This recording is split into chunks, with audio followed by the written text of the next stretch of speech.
Hey everyone, my name is Wes, and welcome back to another episode of Terror Talk where I discuss creepy clips online. I created this original horror music to add to the video, and I hope you enjoy it. Be sure to leave your own comments, and when you're done watching, check the description if you'd like to listen to my music without the commentary. Now let's get into it and have some fun. When I was a teenager, my close group of friends were, I guess, what you'd call delinquents. We liked causing trouble, breaking rules, and messing around in places we didn't belong. I grew up in a suburb in northern New Jersey, so I guess you could say... Were you like this when you were younger? Let me know in the comments below. For me, I wasn't necessarily a delinquent, but when I was in middle school, I caused a lot of issues by being the class clown. I know, it's like, kind of funny, but yeah, I caused a lot of issues by being a class clown, and that was my thing. But did I go around breaking any laws or anything like that? No. But let me know in the comments below if you were any type of delinquent when you were younger. We were just spoiled kids with nothing better to do. Looking back, the way we passed the time was a little silly, but there's nothing I can do about that now. Anyway, one of the things we really liked to do was to go exploring in the late hours of the night. Usually we explored abandoned buildings, but not always. We actually got banned from our middle school after jumping through an open window, but that's a story for another time. This particular night, we were planning on executing a riskier task. There were 5 of us: me, Chip, Jason, Rowan. I really don't think it's smart to go exploring abandoned buildings late at night, because there are a lot of things that could happen, like dangerous homeless people, criminals lurking about, stuff like that. I just don't think it's smart, do you? And Anish. Rowan had a tendency to bounce around from job to job, which was kind of a running joke in our squad. He'd lose jobs as quickly as he'd get them, usually for the dumbest reasons you can imagine. He had just picked up a gig as an attendant at a bowling alley a few towns over from us. I'm sure you could see where this is going. He had been entrusted the key to close up the place the night before. Anish was a master of persuasion, and he somehow convinced Rowan to let us explore the bowling alley at like 3 a.m. I'm telling you, Anish could convince someone to give them their kidney. That's how persistent he was. I haven't heard from him in a while. I don't know if that's a good thing or a bad thing. To be that persistent can really be off-putting to some people, but then again, if you can convince anyone to do anything, that would be also kind of pretty awesome, wouldn't it? Just my opinion. I think he might actually be in jail right now. Anyway, the 5 of us agreed to get a little drunk before going. We all had a substantial amount to drink except for Jason, who refused to go anywhere unless he was the one driving. His dad had a really nice BMW, and Jason liked being able to end our links when he got tired. After getting a little buzzed, James drove the 5 of us to the location. I was the heavy drinker of the squad. It's not something I'm proud of, but it's just who I was at that point in my life. Because of this, I usually took things a little less seriously than I should have, especially when it came to dangerous or risky situations. Rowan unlocked the door, and the 5 of us made our way inside.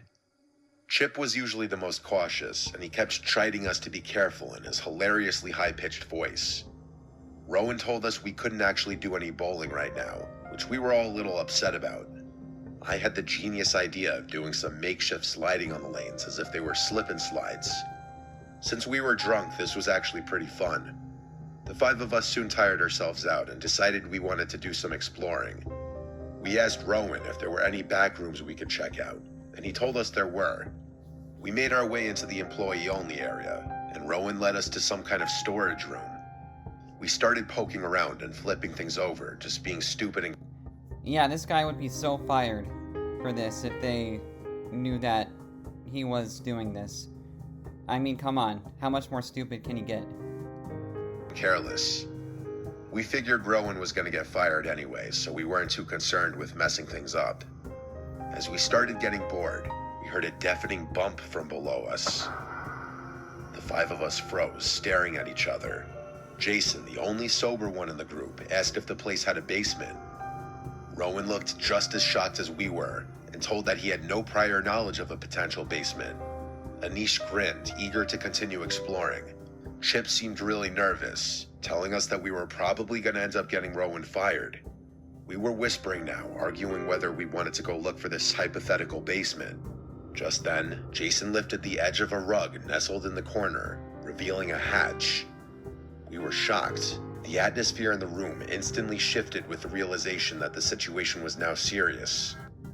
That would be pretty creepy, wouldn't it? Hearing a loud sound coming from beneath the floor and then discovering a latch that led to God knows where. Would you be brave enough in this situation to open the latch, or is that just pure stupidity? Even if we had found the way into the basement, the sound we heard was still unexplained. I don't think any of us really wanted to go down there, but Jason made the first move in his classic level-headed style. He flung the latch open and stared down at the old, rusted ladder leading into the darkness. "Screw this," whispered Chip, motioning for us to leave. Jason ignored him and went for the stairs. He pulled out his phone and shined the flashlight into the blackness. Without another word, he descended into the abyss. I could tell Rowan, Anish, and Chip were a little scared, understandably. I still had a lot of liquid confidence, so I decided I'd go next. Anish followed behind me and Rowan brought up the rear. Chip refused to come down with us. The four of us pulled out our phone flashlights and began exploring the basement that had been hidden for some reason. It was filled with dust and cardboard boxes, stacked up to the ceiling. There was nothing else down there, or at least that's what we originally thought. Anish noticed a door in the corner, and we walked over to it. Jason put his hand on the handle, but a split second before he was going to open it, we heard a distinctive bump come from the other side, which sounded identical to the one we heard earlier. We looked around at each other, with horrified looks on our faces. I could tell we were all thinking the same thing. An animal, maybe? No shot, it was too loud to be an animal. I was pretty freaked out at this point and turned away to leave. Like an idiot, Jason cracked the door open, revealing another storage room. That's not all that was in there, though. In the corner of the room, there was a human figure sitting on the ground with its legs crossed, facing away from us. We were frozen in place, utterly terrified. Oh man, that would be so creepy, wouldn't it? To go down into a dark room that you had no idea existed, finding a secret door and opening it and finding some creepy figure lurking there, sitting in the corner. Oh my god, that would be pretty terrifying. After a full minute of stagnance, the person in the corner of the room banged their head against the wall, explaining the sounds we had been hearing. I began tiptoeing to the ladder, careful not to make any noise. The rest of my friends turned around and began doing the same, clearly filled with terror. Just then, Rowan tripped on a piece of junk on the floor and then cursed.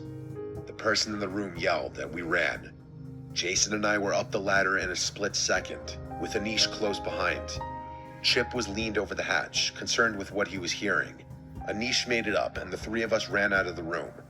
We heard Rowan scream, "Get off me," but Anish and Jason were too terrified to turn back. I ran back into the room and saw Chip chucking a metal pipe down the hatch, which was followed by a demonic scream. Rowan scrambled on the ladder and Chip grabbed his wrist, yanking him up. Rowan ran toward me while Chip slammed the hatch shut. The five of us sprinted out of the bowling alley, and Rowan hastily locked the door with trembling hands. Jason drove us back with a blank look on his face. We listened as Rowan described what happened after the rest of us made it up the ladder. Apparently, whoever had been in the basement jumped on Rowan's back, clawing at him. Chip came to his rescue and nailed Rowan's attacker in the head with that pipe, causing the lunatic to fall backward. Rowan said he only saw the guy's face for a split second. It was the horrifying face of a dirty, old, homeless-looking guy with a bird's nest of hair on his head. Rowan ended up quitting the next day without giving his boss an explanation, as it was definitely illegal what we had done. To this day, we have no idea how that guy could have gotten down there. Maybe there was an alternate entrance we had overlooked. Either way, the basement had been intentionally hidden, which tells me that Rowan's boss might have known something about the whole thing. This experience ruined my taste for bowling, which I have not done since.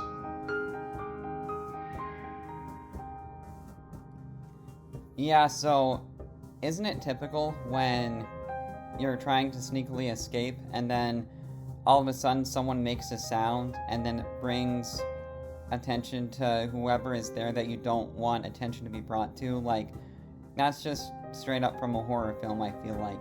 But yeah, I'm glad that they did get it out of there alright, but the fact that the homeless guy jumped on the guy's back is really terrifying. Like, that would be quite a story to tell, I would think. And yeah, that just goes to show you that it's dumb to lurk around in places at night, abandoned buildings and such like that. If you want to do it during the day, I feel like it's a lot better and potentially safer to do it during the day. But for me, I'm not too much of a fan of urban exploring, only because I feel like there's a lot of potential risks associated with it. And I'm just not really an explorer type in general. That's just not really my personality. But if you are going to be doing urban exploring at night, at least go with a group of people. Don't go alone. And I think that even 2 people is not enough. I think you need at least 3 or 4 people to really stay safe. But even so, I don't think urban exploring at night in abandoned buildings is the best idea. But yeah, this was definitely a creepy story, and I enjoyed it, and I hope you enjoyed my commentary, and I will see you in the next video.